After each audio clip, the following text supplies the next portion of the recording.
Hello, so in this video I'm going to be giving tips for people applying for a social work course.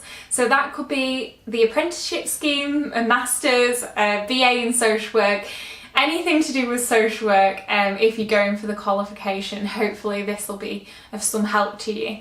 So just a bit about me. I've been a social worker for over 5 years. I've had a really good career so far, I'm happy to say, and I really just want to share some practical things that I think will help people. So on my first interview I had quite a bad experience of going completely blank when I was asked a really basic question of why I wanted to do the social work degree, and I have to admit that luckily it improved after that interview, but I think that was because I was more aware of the sorts of things I needed to think about in preparation. So hopefully I can avoid that happening to you by sharing these tips. Preparing for that question around why you want to do social work, it's useful to think about how to do it, but also why they should pick you. So a lot of people that apply for social work have either done some volunteering, if that's what you've done, or maybe some relevant work experience. So especially people going on to the apprenticeship scheme, they've worked in social services before in a different capacity. Or there's people that might have had relevant life experience. Maybe you've been through social services, a system yourself, and now you want to be on the other end of it as a social worker, or you've had maybe a difficult upbringing and you want to make things better for other people. All of that, thinking about how you're going to channel that into your answer is really important, and because you really want to get across who you are and what makes you unique. And something I'd say is to just jot down before you go for your interview, in your preparation, what it is about your experience that you think makes you stand out, and also is the reason that's really pulling you to do social work. Sometimes if you write it down, you can then put it into bullet points and kind of see a structure to what you're saying. And although you don't want to seem forced with your answer, especially around something like this that's so personal, it definitely helps to have some logical flow to what you're saying. So having some bullet points in your mind around what you're going to say and when can be helpful. The other thing to do is think about what a social worker actually does. And I'm actually a social worker now, as I've said, but when people ask me, sometimes it's really hard to sum it up because it's so wide-ranging. Even being in one particular role, you do so many different things, it's actually hard to put it across. So something that's really useful to do is to try and look for the definitions as part of your research from the people that are writing these and have put a lot of thought into it. So if you have a look on Social Work England's website and see what they write about what a social worker does, so we're registered professionals, so you have to look at what a requirement is of a good social worker. That's a good place to start. Then the International Federation for Social Work has a definition of social work because it's a global profession, so that's really interesting, and I think breaking that down can kind of get it into your head, and some of the language that they use to describe social work is useful to think about as well, because then you can think whether the words that you were going to say sort of fit into that theme, and you're not expected to know it all straight away.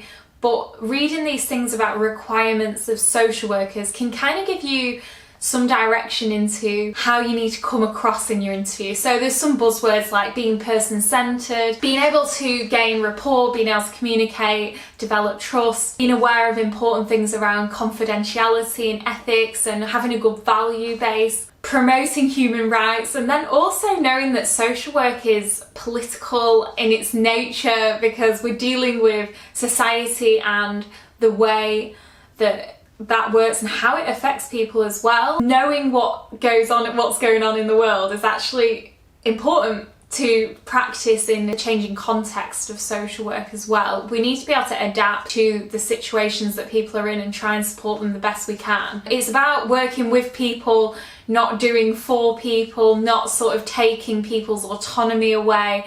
It's about working in partnership with people. So these are the sorts of things that are really important to social work, and you pick it up after a while when you're reading relevant things. But there'll be loads of things that you will have, like personal skills, that it's useful to think about how they weave into those important qualities of being a good social worker, what the sort of person that you'd want to be. I think a really good thing that you can do, although you can't know exactly what questions you're going to be asked, you can think about some of the key themes or the key challenges affecting social work. One of the problems that we have in society in general is racism. So social workers need to be really aware of these issues that are going on, because a key part of our role is to be anti-oppressive and also to promote anti-discriminatory practice. And we need to be anti-racist in our approach, and that means that we need to recognise what's going on around us. The Black Lives Matter movement was massive, and it still is, around recognising structural racism that's going on. That's something that's really important that you sort of look at, and around any examples of maybe if you've been discriminated against personally, how any of your experiences given you really a desire to help other people. I know sometimes that can be the case. If you've faced inequality yourself, it can really give you a strong passion to want to help others and give you a real empathy for how awful that can be. And then thinking about social media as well, and digitalisation and technology.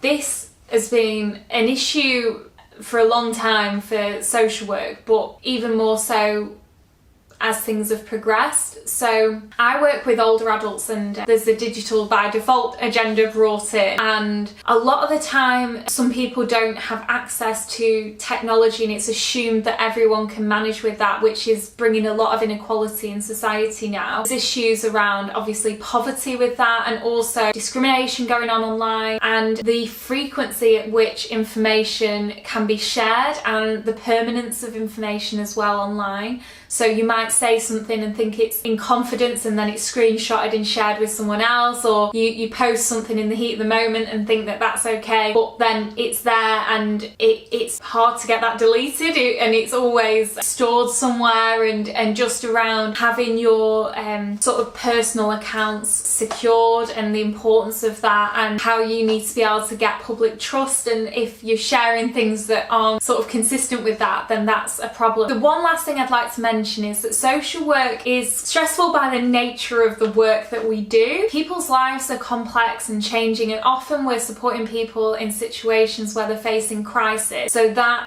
can be difficult, and you need skills to be able to manage that, and showing that you're aware of those things is important. Also, caseloads can be high, you need to have good time management strategies. It's important that you think about what system you have to manage stress already.